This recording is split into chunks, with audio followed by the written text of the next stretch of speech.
Hello, everybody, and welcome to another Array Digital Lunchtime live stream. Today I'm here with Eric Olson, Eric Hello. J. Olson. I'm Sean Burke, and I help run digital advertising around here. You know Eric from running the company, of course.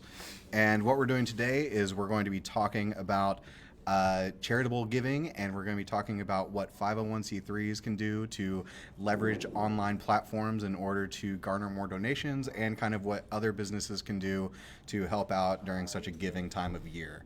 Yep. So I know here at Array, I haven't personally worked on one, but I know we work on websites. We do a website giveaway, right, Eric? Yeah, so every single year for the last 3 years, we've built a website and we've given it away. So this all kind of started for several different reasons. We, when we were much smaller, we would get convinced by nonprofits, but also some for-profit companies that it was a good idea for us to build a website for free. So we've done a whole lot of gratis work in the past, but as we got bigger and we hired employees and they wanted to get paid and whatnot, we realized that we could only do so much of that. So one issue was like we could only give away so much because we just had to work for basically for money, right? So we had to raise money so that we could pay employees and pay for the building and all that stuff. So that was one issue. But then the other thing was we wanted a platform where we could give back. Mm-hmm. And so we decided that around Thanksgiving every year we were going to build a website for a deserving nonprofit. And we were very specific that it had to be a nonprofit, not a for-profit, right? So we've done this for 3 years now.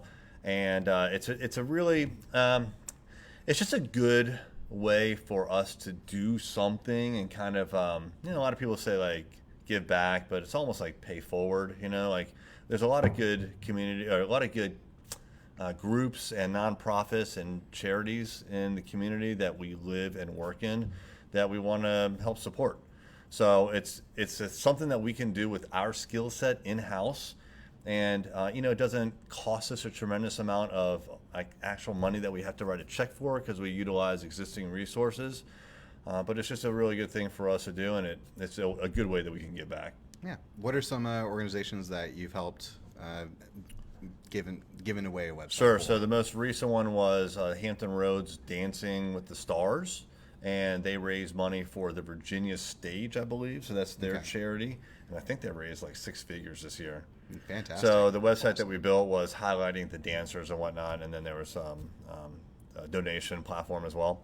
Mm-hmm. Before that was an organization named CASA, and what they do is there's a lot of orphan children in the court system that need like representation, like counseling, like they need an advocate on their side. So even though the court systems will give them an attorney, they don't really have anyone that they can like talk to and like figure out the best course of action. And that's what CASA does. And they're all throughout, certainly Virginia, maybe beyond. I'm not 100% sure, but we were building it for the Virginia organization, which has CASA nonprofits or organizations locally in a lot of different communities in Virginia. And then 3 years ago, we built one called Eastern Shore's Own, which is a arts and humanities kind of organization. They put on like different events in the community, but it's all about like performing arts. I think would kind of summarize it, something like that. Yeah. Gotcha. How important would you say it is for a 501c3 or just a charitable organization to have a website and have a good online presence for to garner donations from anyone basically? So we build a lot of websites, and so we believe very strongly in websites for really any organization. It doesn't matter if it's for-profit or not-for-profit. The point is that you need some sort of representation on the internet. You need a digital footprint so you can tell your story. So first and foremost, you need to allow people the opportunity to get to know you, to discover you, and that's what a website does. And then, yes, of course, there's the opportunity for receiving donations, or maybe to get people to sign up for a website. Sorry, not a website. Sign up for like a newsletter. And so you can start to get them information about events that are coming up, and maybe even do like a drip campaign if you're sophisticated enough. So it's super important. Absolutely. It's just the same as for for-profit organizations. Yeah. And you'd agree that it's very important that those companies, just like other companies, should be present everywhere online. So social media, Absolutely. live streams, things like this. I know I actually did a lot of work for charity organizations when I did a lot of live streaming for Twitch in my personal time, and over the course of the last 2 years, Yeah. I actually raised, I think it's a little over $1,200 independently for CHKD locally. That's awesome. Thank you so much. And it's that's through an organization called Extra Life. Extra Life is what they do is they work with Children's Miracle Network hospitals all over the United States, and they team up specifically with live streamers. So this time of year especially, I think they just had a big drive at the beginning of the month in November. They do a 24-hour marathon stream where people all over the world at this point get in and raise a bunch of money for sick kids, for specifically children in hospitals in need, to get doctors' equipments, to build new wings of hospitals, to get new medical equipment, all kinds of stuff, new medications. And honestly, also just to like make a child feel more comfortable in a hospital. The common like thing that you talk about on these things is like, you know, a kid doesn't want to be in a hospital. No one wants to be in a hospital. So anything you can do to make that stay a little bit more enjoyable, and like especially being Twitch is a huge gaming community, bringing some kind of like video game or pop culture thing into a hospital that a kid will recognize and recognize this is fun. That's just a huge thing that you can bring to that kid's life. So Extra Life is just one charity organization that happens to work with live streamers. They do it all through their own online web portal that I believe they host and built. But there's ways for everyone to kind of get into it. There's a website called Tiltify where 501c3s and I think any charitable organization can get into the program and basically create a business presence where then live streamers can independently go look you up and say, okay, this month independently I'm doing a stream for Wounded Warrior Project or for the Take This Foundation or the Red Cross. There's a bunch of different places that have already teamed up with these platforms. It's just one more place that your business can be in addition to Facebook and a website and everything else, which is I find really interesting and neat. So tell us a little bit about your personal experience getting involved in, was it a 24-hour fundraiser? I've done two 24-hour fundraisers where on a Saturday, one of them was actually 25 hours because it was on the same day as a time skip. So as like a daylight savings time. So we did the fall back. Yeah. And so it was 25 hours of sitting similarly to this in front of a webcam playing video games. I think I played games for about 19 of the hours, and I had friends come over and Cool. and like we did like small segments like this and just like talked and chatted. There were different tiers where at certain donation levels I would do weird kooky things. I really hate pineapple pizza, so like I like someone like I think it was like at $100 I ordered a pineapple pizza and ate it on stream and just like not the whole thing obviously, but just like things that are uncomfortable. So like I think one year I shaved my goatee. I had a tier that I didn't reach but would have been kind of interesting. I was going to get a tattoo for Extra Life. Oh wow. I think it was like $1,500 if we had raised the year. Yeah, so which would have been worth it, absolutely. Yeah. So but yeah, no, it's just it's a fun experience because it's very high energy.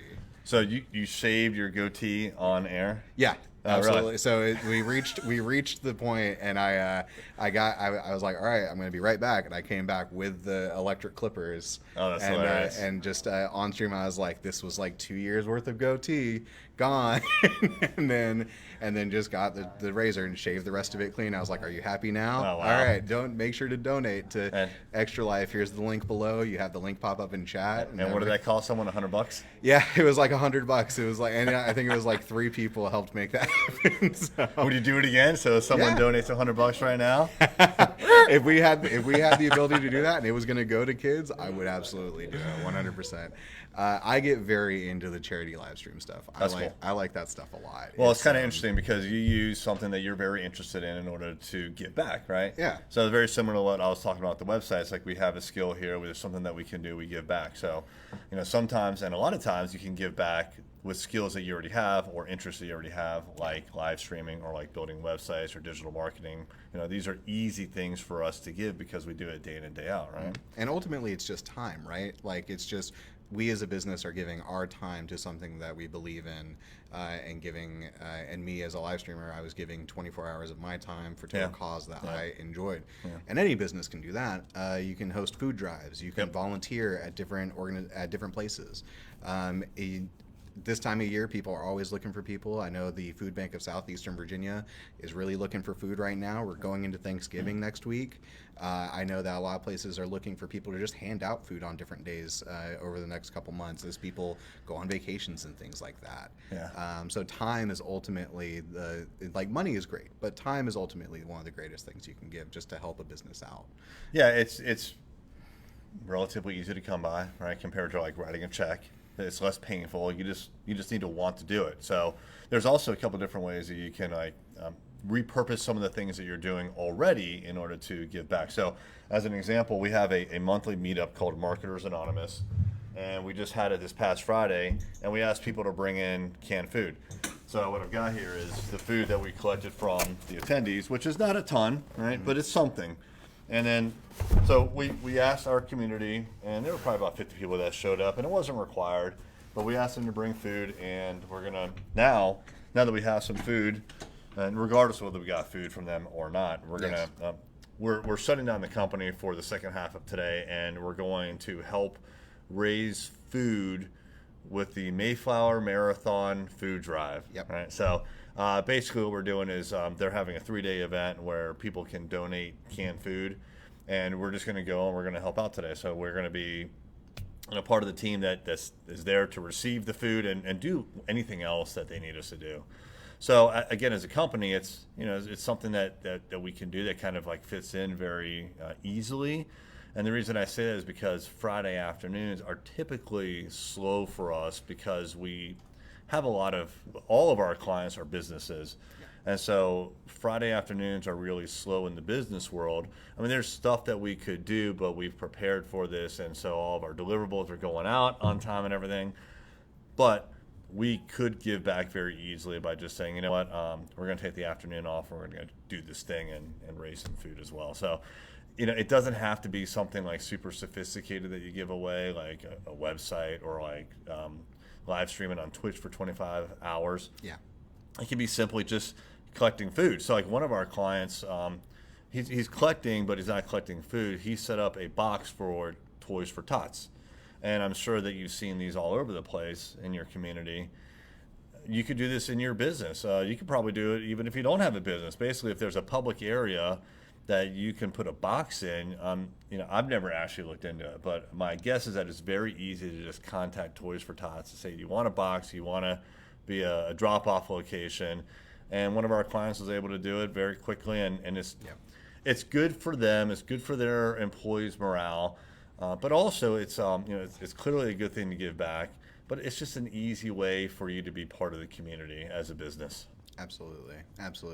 And this time of year, it's so important because there are so many people. As we go into the end of the year, a lot of people are, spending a lot of money on either different, like a lot of people are spending money on advertising. A lot of people are spending money at Black Friday. A lot of people are spending money for Thanksgiving dinner. It's important to, while we're engaged in all that, to be cognizant of the people who don't have the facilities to do that, who don't have the facilities to, host a big Thanksgiving dinner or things like that. And actually, there's a couple options also for businesses like 501c3s that might not have the facilities or think they have the facilities to engage in different marketing tactics. So for instance, there's this thing called the Google Grant that 501c3s can engage with. It happens all year round. It's not limited to any specific time, but it is a specific program by Google to let 501c3 charitable organizations engage in online advertising at Google's dime, at Google's expense.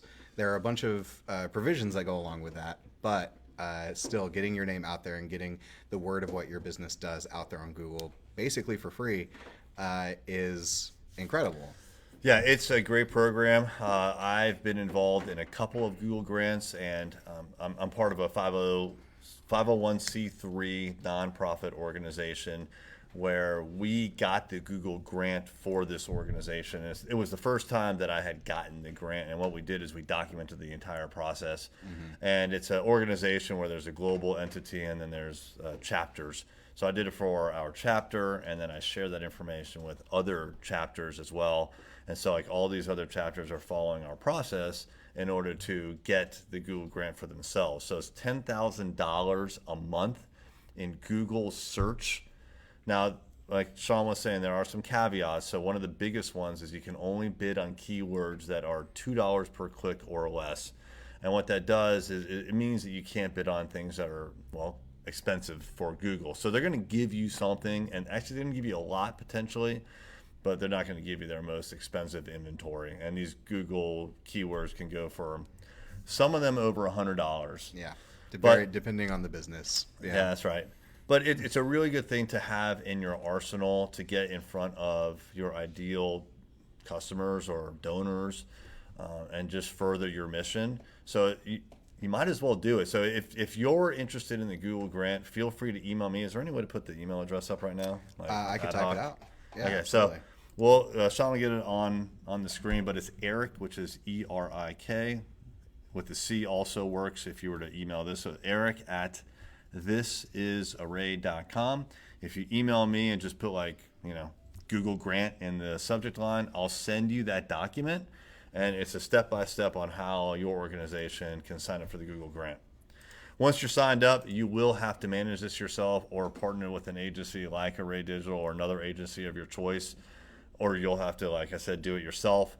So there is some management that goes into it as far as like making sure that you're getting the clicks that you expect and things like that, setting it up. But it's certainly worth it. Yeah. Absolutely. And Google isn't the only one that engages in a lot of helping out 501c3s. There's Amazon Smile that will allow charitable organizations to team up with them to basically allow customers to select a portion of their proceeds from what they're buying online on Amazon to be donated to charitable organizations. So that's one way that your business could potentially leverage what people are already doing online. And then Facebook last year engaged in Giving Tuesday. The Bill and Melinda Gates Foundation partnered with Facebook, where all donations made on Facebook, I believe for that one day, the Tuesday after Thanksgiving, were matched up to a certain amount. And I know that was a huge deal for a client that I had worked for during that year. We promoted that we were going to be having a donation link that day.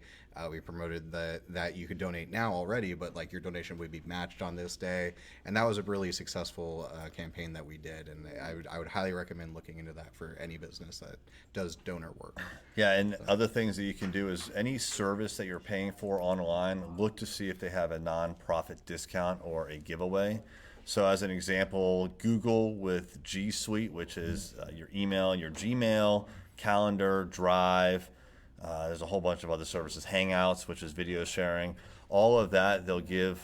I think they just give it away to nonprofits. There's probably some limits as far as the number of seats they'll give away, but I was part of a 501c3 that I helped set up for a conference, and we got Google G Suite at no cost. We got GitHub at no cost. GitHub is used for software developers. There were a couple of other ones that we got for free, but always look for the policy that they have for nonprofits for these services. You can save a ton of money. Yep. Oh, one other thing. If you need a space, if you need to rent a space, as an example, we are thinking about doing an event in February. And what I noticed is that on the price sheet for renting out the room, there was one price for the room, which was like $1,400 for a 4-hour block. But if you're a charity or a 501c3, then it's like $400. So you can save $1,000 by renting the room through your charity instead of renting it as a non-charity, non-501c3 or for-profit. Nice. So lots of potential savings there. Absolutely. Absolutely. I think that's all we wanted to cover today. If there's any questions that we have or you have about your business, you can leave them in chat, and we can definitely answer those here. Or if you have any that pop up in your head over the next couple of days, maybe over Thanksgiving holiday, you can just email Erik at thisisarray.com. I'm Sean at thisisarray.com. You can also engage with us on social media where you're watching this. So yeah, you have any good plans for Thanksgiving coming up? We are staying local this year. Yeah, so we're going to go over to a friend's house. He's been a long-time friend and basically family, so we're going to go hang out there and just chill out. Fantastic. Yeah. I'm going back to Kentucky this year, so I'm going to be going hanging out with family out there, Louisville area. Awesome. So that'll be a good time. And bring back a bat. Yeah, right? Got to visit the Slugger Museum. Got to. Yeah. Oh, man. Well, it doesn't look like we have any questions today, so thank you everyone for watching, and we'll be back Friday with another live stream. This Black Friday may or may not. We'll keep you posted on whether or not we go live. No, well, we're going to. It's going to be a special one. Okay. It's going to be me from Walmart. That's right. All right. Absolutely. So what I want to do is I want to go to Walmart, and I want to see what kind of mayhem there is.